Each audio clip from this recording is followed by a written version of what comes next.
안녕하십니까 여러분. 강명두TV 자유조선을 시작하겠습니다.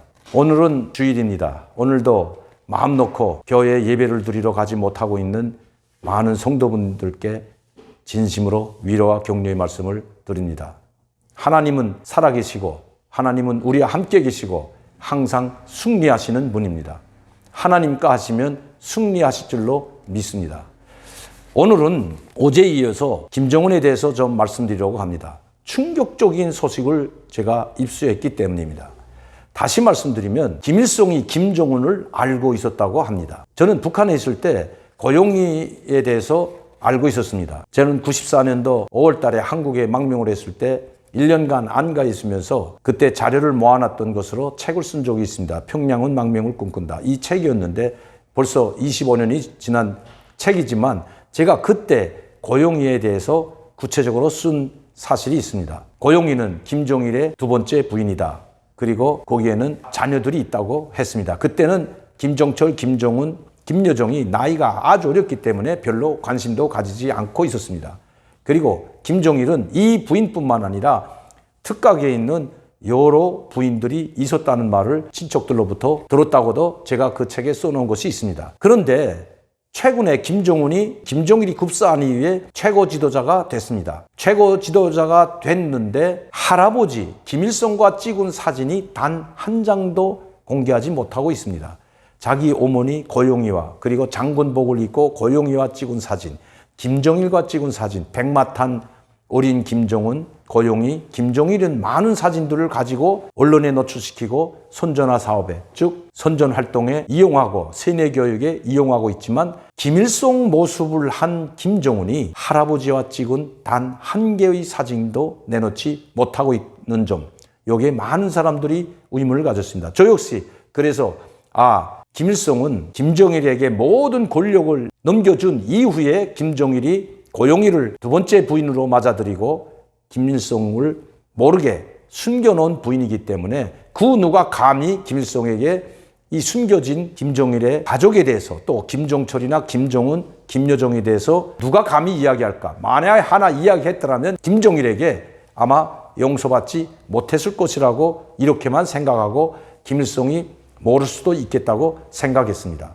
그런데 그것이 오산이었습니다. 제가 아는데 제가 북한에 있을 때 94년도 한국을 떠나기 전에 벌써 90년대부터 80년대 중반부터 고용에 대해서 너무나도 잘 알고 있었는데 김일성이 모른다는 것. 당시 김정일에게 밀려나서 병치료, 요양소, 특각으로 돌아다니면서 쉬고 해외에서 들어오는 정상회담만 하고 있던 그냥 로봇 역할만 하고 있던 김일성이 무슨 힘이 있어서 이 숨겨놓은 가족을 알 수 있었을까 이렇게만 생각해 왔습니다.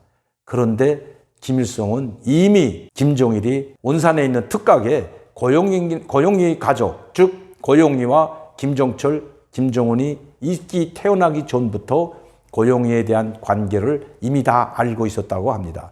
그리고 김정일이도 그것을 알고 있었다고 합니다. 김일성과 김정일은 김정일의 두 번째 부인인 이 고용희 문제에 대해서 상당히 의견 충돌이 있었다고 합니다. 그러나 그것을 대내외 다른 사람들이 알지 못하게 했을 뿐이지 김일성도 알고 있었고 김정일에게 상당한 의견 충돌이 있었고 질책도 했다고 합니다. 그래서 김일성은 내가 아들을 낳던 딸을 낳던 나는 고용희를 인정하지 못하고 그 자녀를 내 손주로 인정하지 못한다. 만에 하나 이것이 세상에 퍼지게 된다면 이 일을 내가 감당할 자신이 있느냐고 했다는 것입니다.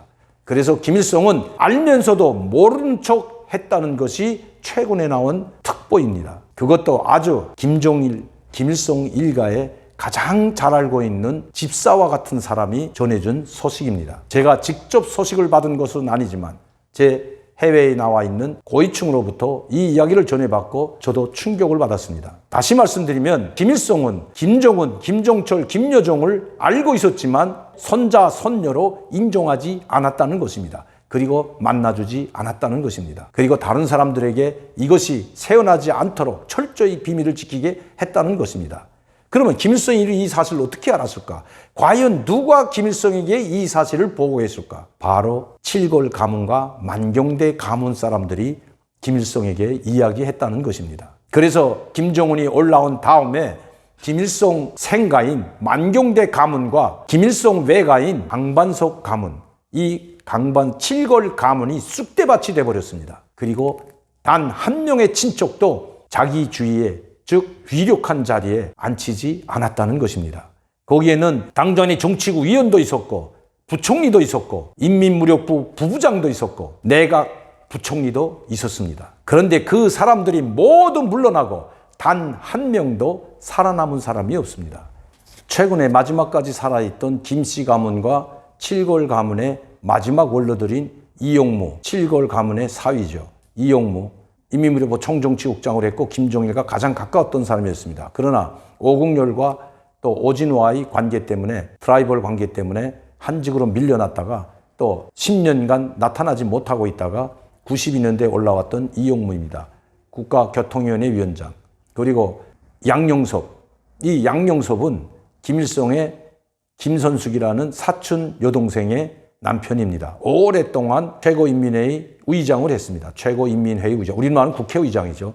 최고인민회의 의장으로 오랫동안 있었지만 이미 한직으로 물러났는지 이름조차 나오지 않고 아마 나이도 많아서 그렇겠는지 모르겠지만 다 뒤로 물러나고 이제는 종기에서 사라졌습니다. 이 마지막 원로였던 이용무와 양용섭도 뒤로 물러나고 이제는 칠골 가문과 만경대 가문의 사람은 단 한 명도 남지 않았습니다.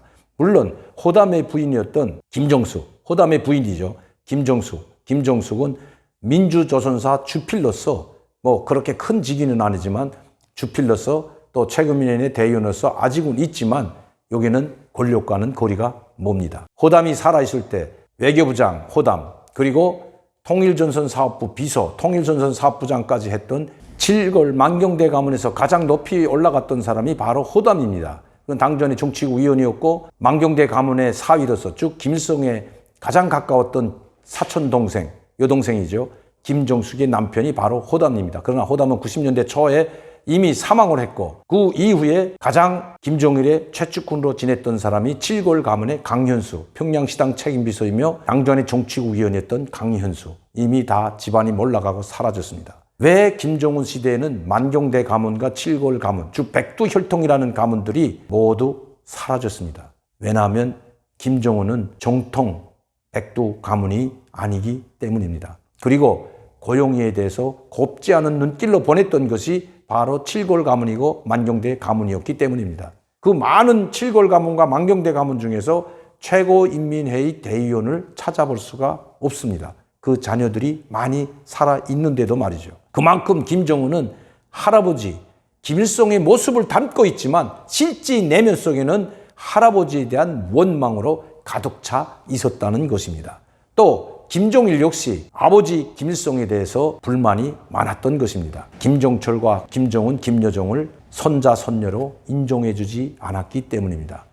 그래서 김종일은 김일성이 가장 아끼고 가장 자주 가던 매양산 김일성 특각을 김일성이 죽자마자 모두 다 폭파시켜버리고 건물 한 조각도 남기지 않고 평지로 밀어버렸던 것입니다. 오늘 김정은이 할아버지 유언을 받들지 않고 독자 행보를 보이는 것도 이와 무관하지는 않다고 생각합니다. 왜냐하면 처음에는 카리스마가 없는 또 정치적 지도력이 없는 이 김정은이 할아버지의 후광을 입을 수밖에 없었던 것입니다. 왜 김정일의 모습을 하지 않고 할아버지 김일성의 후광을 업고 나왔을까요? 그 모습을 하고 나왔는지 우리는 한번 돌아볼 필요가 있다는 것입니다.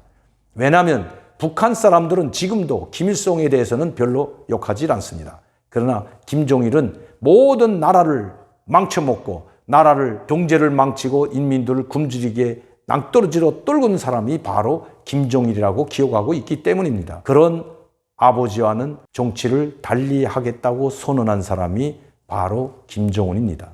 오늘도 강명도TV 자유조선을 시청해 주신 여러분들께 진심으로 감사를 드립니다. 여러분들의 지원과 격려와 후원이 오늘처럼 북한의 중요한 소식들을 입수할 수가 있는 것입니다. 자유 대한민국이 사는 길은 북한 김정은 정권이 멸망하고 자유민주주의 체제 하에서의 통일만이 대한민국이 바로 서는 길이고 다시 사는 길입니다. 감사합니다.